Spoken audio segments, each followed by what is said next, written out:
Et on est parti. Bonjour à tous, aujourd'hui le petit chameau à lunettes reçoit un confrère. Ouais. Yann, salut. Salut Thomas. Yann. Alors Yann, tu t'occupes du blog la tête de l'artiste.com, Ouais, si je ne dis pas de bêtises. Et donc comme son nom l'indique, c'est un blog qui parle des artistes, mais dis-nous en plus. Alors j'essaie de mettre en avant des jeunes artistes, Ouais. connus, enfin pas forcément connus, pas forcément jeunes non plus, mais plutôt en marge, dont les médias ne s'intéressent pas forcément. Et donc je les récupère dans mon escarcelle et j'essaie d'en parler le mieux possible et par des vidéos de présentation en fait. D'accord. Donc qu'est-ce qu'on peut trouver un peu sur le blog? Donc, des vidéos de présentation, des interviews? Oui, des interviews, des captations de concerts, des captations de spectacles, des pièces de théâtre, mais aussi des clips que j'ai déjà réalisés pour certains chanteurs. Ouais. Voilà, à peu près. J'ai vu qu'il n'y avait pas que de la vidéo. J'avais vu aussi, en regardant un peu vite fait sur le blog, j'ai vu qu'il y avait de l'édition littéraire aussi, un peu. Oui, parce que je suis moi-même auteur. Ouais. J'ai déjà publié un roman et je scénarise de la bande dessinée aussi. Et ça partait d'une démarche avec d'autres amis qui sont auteurs aussi et qui ne sont pas forcément édités, puisque les éditions reçoivent des milliers de romans par an, et donc ça en laisse énormément sur le bord de la route. Et on s'est dit que malgré tout on avait de la qualité et on pouvait faire quelque chose, et du coup je propose de la préédition, c'est-à-dire en retravaillant, en faisant de la relecture, de la correction et de la mise en forme pour avoir des beaux objets à présenter aux maisons d'édition. D'accord. Et pour l'instant, donc il y a 3 auteurs mis en avant. D'accord. Ça fait longtemps que le blog existe? Alors ça fait depuis, on va bientôt fêter les 4 ans. Oh. La première interview, je crois, c'était même le 6 février 2011. Ouais. Voilà, mais le blog est ouvert depuis le mois de mars 2011. D'accord. Qu'est-ce qui t'a motivé un peu à monter le blog? C'était ça, ce que je disais tout à l'heure, c'est à propos de...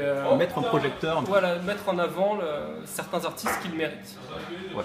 Des artistes talentueux dont on ne parle pas forcément. Parce qu'on parle de tout, de plein de choses toujours, mais finalement toujours la même chose dans un énorme brouhaha. Et moi je voulais prendre le temps, avec des interviews relativement longues, entre 10 minutes et un quart d'heure, prendre le temps de parler, de faire découvrir. Après, le problème, voilà, c'est la curiosité de l'auditeur, du spectateur.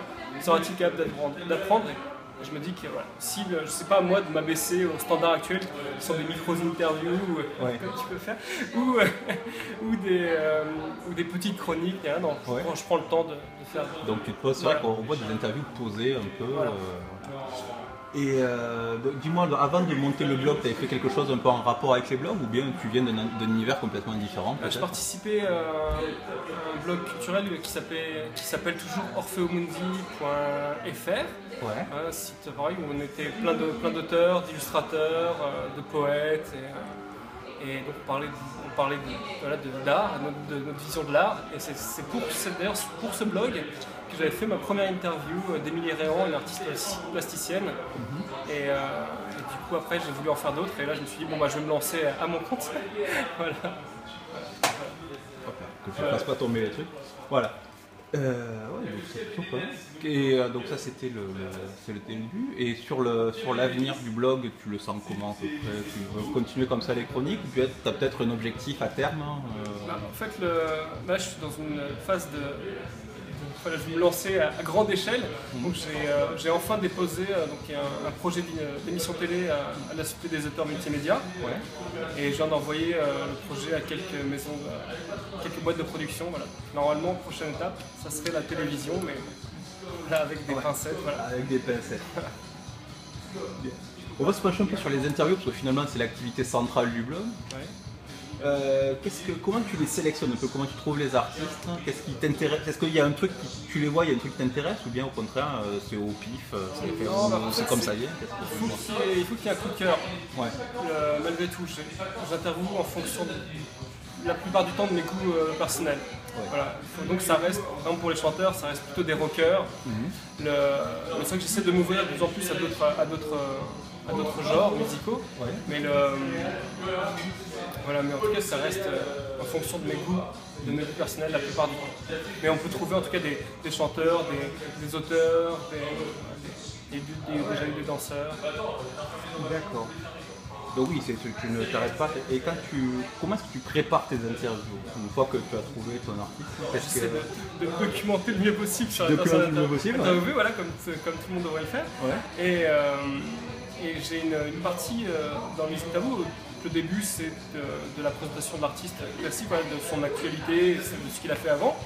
Et ensuite, c'est des questions à propos de la création artistique, sa manière de voir les choses. Et ça, c'est une série d'une vingtaine de questions, mais j'en pose que 3 ou 4 à chaque fois, et que je pose à tout le monde. Voilà, par exemple, quelle est la place de l'artiste dans l'espace culturel ou, là, elle revient tout le temps. Quasiment, parce que c'est quand même important. Et c'est des questions que les auteurs, que les artistes se sont toujours posées sans forcément les formuler. Oui. Voilà, du coup, là, ça donne un espace pour formuler la pensée. Tu formules le pourquoi, voilà, le pourquoi du comment, le pourquoi je fais ça. Voilà, pourquoi il fait ça plutôt là. Et ouais, effectivement, donc on voit il y a cette démarche artistique, il y a une question que je voulais te poser. Oui, voilà, c'est tes questions. Donc, je veux dire, chaque fois j'avais l'impression que tu posais des questions de bac philo sur l'art. Je suis assez cérébral comme garçon, finalement, j'aime bien réfléchir. Tu n'aurais pas fait de série L par hasard? Non, même pas. J'étais en ES, mais ça m'empêche pas de réfléchir pour autant. Non, il y a un auteur qui m'a beaucoup aidé pour réfléchir sur l'art, c'est Proudhon. Donc, on disait, effectivement, il y a un auteur qui t'a beaucoup influencé. Oui, donc c'est Proudhon, et notamment son essai sur la controverse. Voilà, sur la controverse sur Courbet et l'utilité sociale de l'art. Ouais. Courbet avait été refusé d'un salon, voilà, parce qu'il avait peint des prêtres bourrés, et ça n'avait pas trop été apprécié. Et donc il a réfléchi à l'art à travers Courbet. Et du coup, je me suis intéressé à cet essai et ça m'a donné toute la phase de réflexion pour les questions que je pose sur la tête de l'artiste. D'accord. C'était donc ça. Ouais, c'est ça. C'est donc ça l'origine. Bon, alors j'ai un petit jeu. Ouais. J'ai un petit jeu parce que moi, comme j'avais l'impression que ça sortait du bac philo, j'ai préparé quelques questions du bac philo. Allez. Donc tu me donnes un chiffre entre 1 et 10. Ok. 9. 9. Alors question 9, c'est un sujet de 2005 de série S. J'ai 4 heures pour le faire. Non, oui, évidemment, tu as 4 heures. On est sur Internet, bien sûr que tu as 4 heures par écrit. Ouais.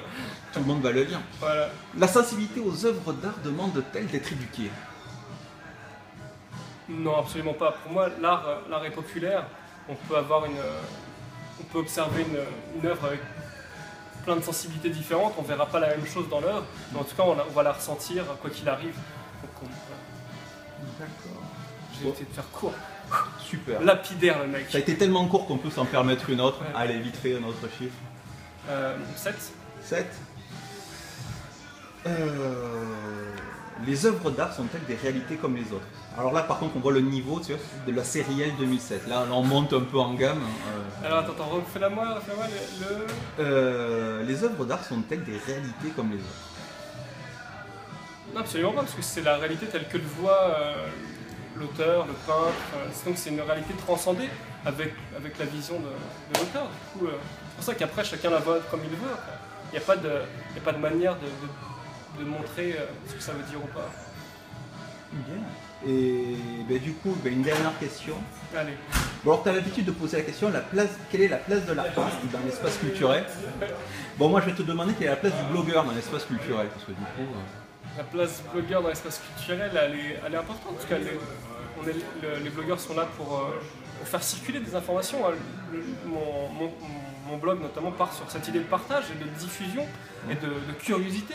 Donc on est là pour ça, pour être en avant sur les tendances, pour faire de la prospection d'artistes, pour aller chercher des choses. Voilà. C'est une place importante, mais pas plus que ça. C'est important, mais pas plus que ça. Voilà. Évidemment, c'est un support de l'artiste. Voilà, c'est ça. Exactement. Bien. Bon, ça fait 4 ans que tu fais du blog. Un petit conseil pour ceux qui voudraient se lancer dedans, qui se disent tiens, moi aussi j'aime bien les artistes, mais j'aime bien booster un peu l'activité culturelle, mais je ne sais pas jouer de la guitare et je ne sais pas peindre. Qu'est-ce que tu pourrais leur conseiller? Dans ce cas, en tout cas, de faire les choses avec une certaine patience, de ne pas chercher à être dans l'instant forcément. On en parlait tout à l'heure tous les deux, mais en tout cas voilà, de prendre le temps de savourer l'art. il faut le prendre, l'apprivoiser, le mâcher, le digérer, pour ensuite pouvoir le donner aux autres. Voilà. Donc voilà, prendre son temps. C'était la question? C'était la question. Ouais, ça marche. Alors. Yann, merci. Merci Thomas. Et donc, une prochaine fois, la tête de l'artiste.com, on rappelle l'inverse. aussi. Et peut-être l'inverse un jour, qui sait, si je deviens un artiste. Quoique, vu la qualité des vidéos, on pourrait... Une guitare. Non, mais vu la qualité, on pourrait se dire que c'est artistique. D'ailleurs, c'est ce que je dis. Bah. Voilà, exactement. Merci. Ciao, ciao. Et à la prochaine. Salut les gens. Salut. Attends, je vais me mettre avec quelqu'un que j'apprécie fort. Là, je vais faire comme si j'étais en concert avec eux. Je suis avec les Who, là. Et comme on est pas loin de Pézenas, ouais, on est à Béziers, et donc je vais vous réciter Takati Takite. On est dans un bar aussi, dans un bar, le Nashville à Béziers. Voilà, j'incite les gens à y aller et boire un verre à la fois, n'est-ce pas? Et donc ça nous fait ce soir au bar de la Garigora, il n'arrête guère de boire car sa Katia, sa jolie Katia, vient de le quitter, sa Katie l'a quitté. C'est Proudhon, qui a un ouvrage qui était pour défendre... Ah mince, attends. Je sais plus comment il s'appelle le livre. Tu peux couper là? On pourrait couper. Allez, je coupe, hop, là, hop. Attends.